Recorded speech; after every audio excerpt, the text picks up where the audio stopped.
Hey, this is Notser, and today we're talking fuel token grind.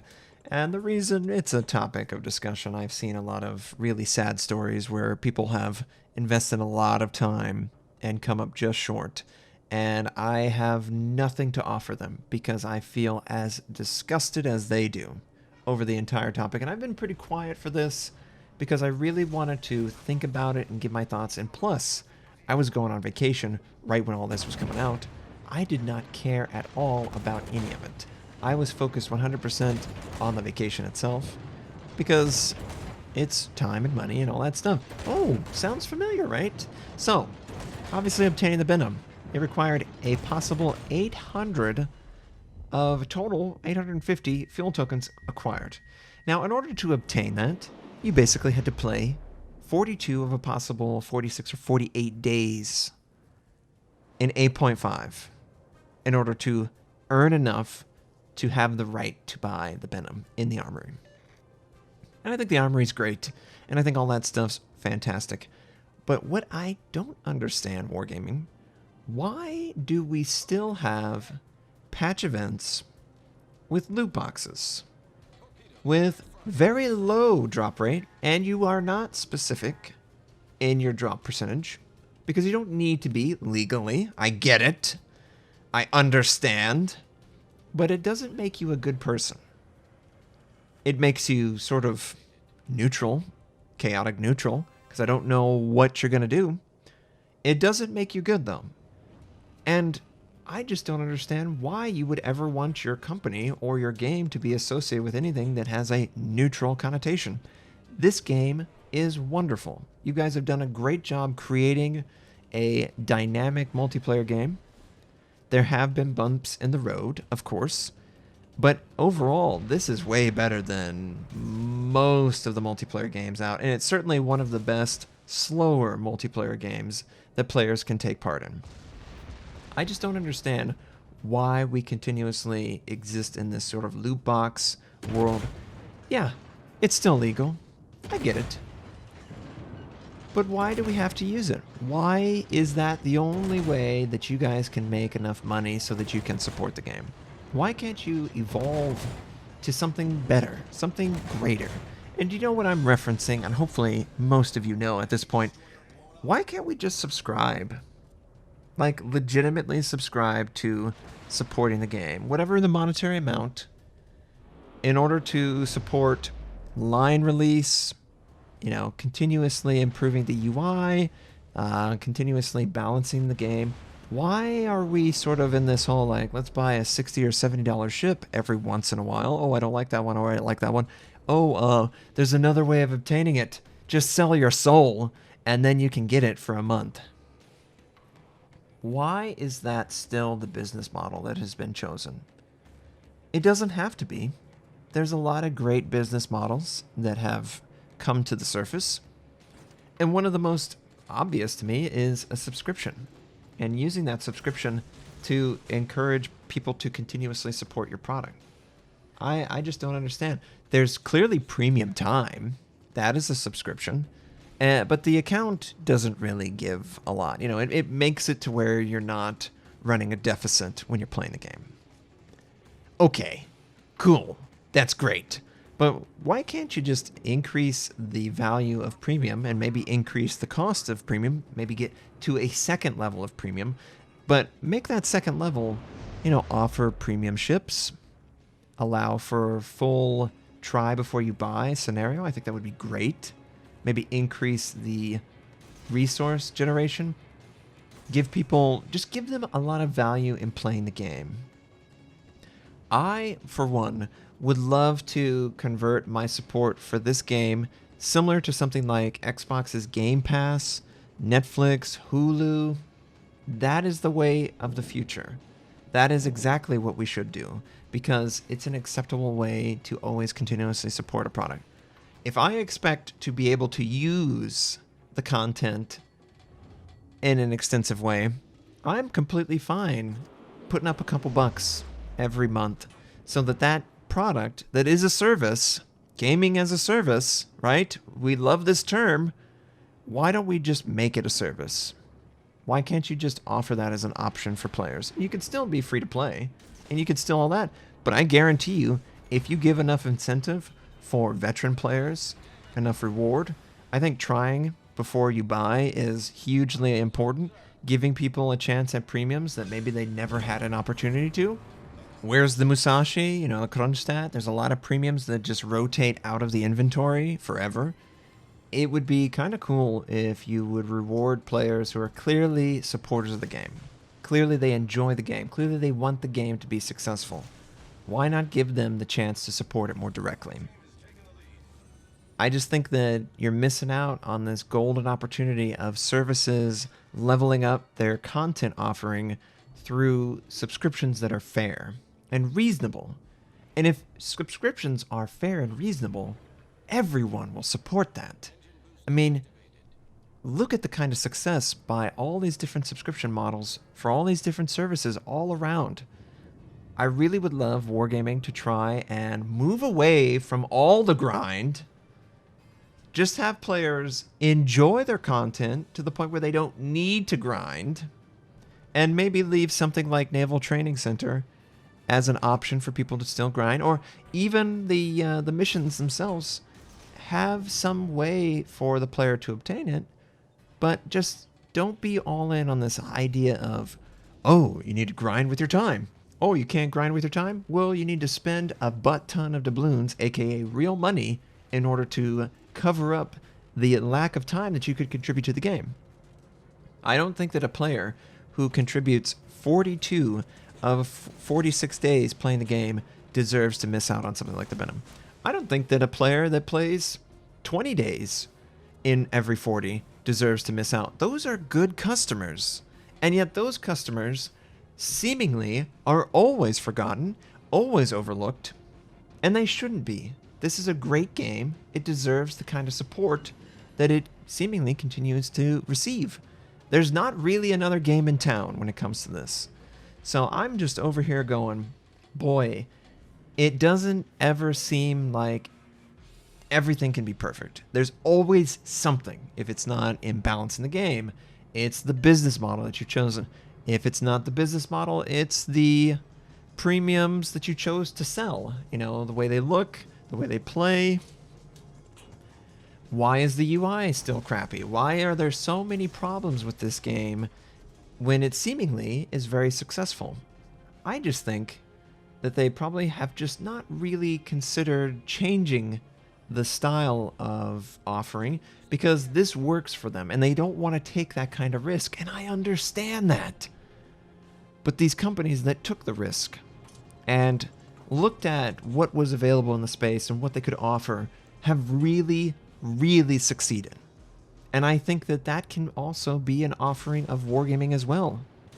I mean, why can't you just subscribe to Wargaming and get everything that their service offers as part of that subscription? You guys make good games. You do a great job. It's a multiplayer-based game. It's for an older skew audience. Older skew generally have more money. Why do we have to use RNG loot boxes to sort of bait people into spending more money? These are not 16-year-olds. You're not trying to deceive people. And yet, seemingly, that's what these loot boxes seem to have as sort of their base design. They're just naturally unknown exactly what the return on investment will be. And you're running out of the return on investment because literally every other resource other than the one that people care about is so astronomically high. You know, I'm never going to run out of credits, coal, signal flags, camouflage, never going to run out of any of that. And I just wish that there was more of that sort of feeling for the player base and less of this constant frustration with RNG elements. And I feel like this Rogue Wave event is just another example of Wargaming seemingly not learning their lesson. Remember when the EU missions required you to get like a ridiculous amount of kills in a small window? You had to get, I don't know, like 15 battleship kills in like 5 days, if that. And it was like, okay, well, you can get a kill here or there, but you've got to reach a ridiculous requirement. You've got to give your time to the game. I just don't see the reason for that to exist now, with so many different ways of servicing your product. And I'm over here hoping that Wargaming wises up, realizes that loot boxes are going to die because they deserve to die, and for them to elevate the game further to the service that it really deserves to be. It deserves to be this living, breathing service where all your customers feel like it's worth their investment, as it should. And it can be if you just try and adopt a more modern take on a service. Don't just keep it stuck with the premium ammo and premium consumables. Why can't we move away from this and get into where we just accept that it's a service and we pay for that service because we want to continuously see it grow? And if you ask me as a gamer, as a player of this game, what are some things that you would love to subscribe to? I would love to subscribe to no longer having repair costs. I would love that. I think that that would be awesome. I would also love to be able to try anything before I buy it. Within reason, of course. You play enough. And, maybe you tie something special into that. Maybe you play a ship 5 or 10 times, and then it offers you a 20% discount or something like that. A little bit of the player contributing their time to playing a multiplayer game, because that's really the goal, but also they get something lucrative out of it, and it's not something that they can miss out on. I really hate the missing out on concept of a lot of this stuff. I get it, they're events, and you want people to be a part of the event. Why can't you just make the event stand on its own? I would love for Wargaming to do basically an event every single patch that relates to naval combat or something naval. I was dreaming about, a World War I event, ironclads, maybe something a little bit modern, maybe pirates, anything and everything that they could explore as an event topic should be available for them. And it should be something that we enjoy just because we enjoy it, and not something that's sort of designed around encouraging a lot of grinding and time investment in an artificial sense.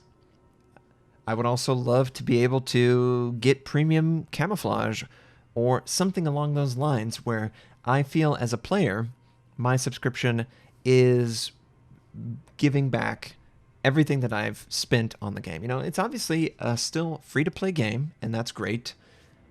But wouldn't it be even better if you would just increase the value of supporting your game while also offering a more fair way of supporting your game rather than using and relying on loot boxes? I mean, they're dying. They might as well be dead in the next 3 years. It's that bad.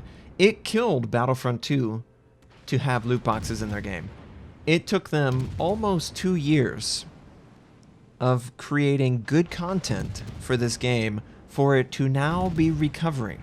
Why do we always have to be associated with something as negative as a loot box? And yeah, I know you guys do great with Santa Claus and all that stuff, and all that is really awesome.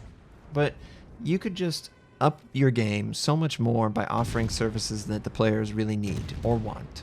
I would love to have more options as far as premium camo that's available. I really don't know. I think you've barely scratched the surface on premium camo. I would love to have more options from a commander standpoint, voice comms. I would love stuff that are silly, like in Dota 2. You can buy little voice packs and stuff like that, and that's all great. And I'm sure you don't have the kind of money that you want to spend on it because you have to build lines and all that stuff. But if this were to be successful, you would have more operating income. You could hire more people to work on stuff like the UI and balance, and you could continuously pump out premiums and still offer that as something that is purchasable, but give, people who are subscribed, maybe they globally get a 20% discount on premiums. That way, you're basically getting the exact same money for, people who are very big supporters of the game. They spend $10 every month, and then a new premium comes out and they spend 20% less. Oh, wait, it's the exact same cost of the subscription, but they get all these other passives to encourage them. Not everyone buys a premium every month as well. And I think that's something you also need to consider wargaming. Like, you don't need people to get everything, but your business model probably encourages that, right? I, as a CC, have access to literally everything, and I don't feel like it's something that is unobtainable for the player base. You know, it's inappropriate for people to have access to all these beautiful ships. I think quite the opposite. It proves that buying this stuff outright and not having access to this and being, you know, so constricted by the limited resources really serves to drive people away from your game rather than encourage them to continuously play it. And I just would love for this game to level up. I think it's just a wonderful game. It has great ideas, great combat potential, and it's just not reaching that. And I think one of the reasons is it still does this really unfortunate business practice of grinding people down and then also making them rely too much on a random number generator. If those two things could really leave the game for good, I think there would be absolutely no reason to blindly recommend this to anyone who has any interest in multiplayer games, and maybe they want it to go a little bit slower. Or maybe you have interest in history and naval combat. This game is great for that, but I just feel like the business itself hasn't reached its full potential, and I really want it to. Thanks for watching. If you'd like to check out more of my content, you can click the most recent and the most relevant uploads. You can also choose to subscribe to my channel. We do daily World of Warship videos, first impression, how-to, news, and review related. My North American recruiter friend is on the screen if you would like to take advantage of it. I stream at twitch.tv/Notser. Thank you, have a wonderful day, and I'll catch you next time.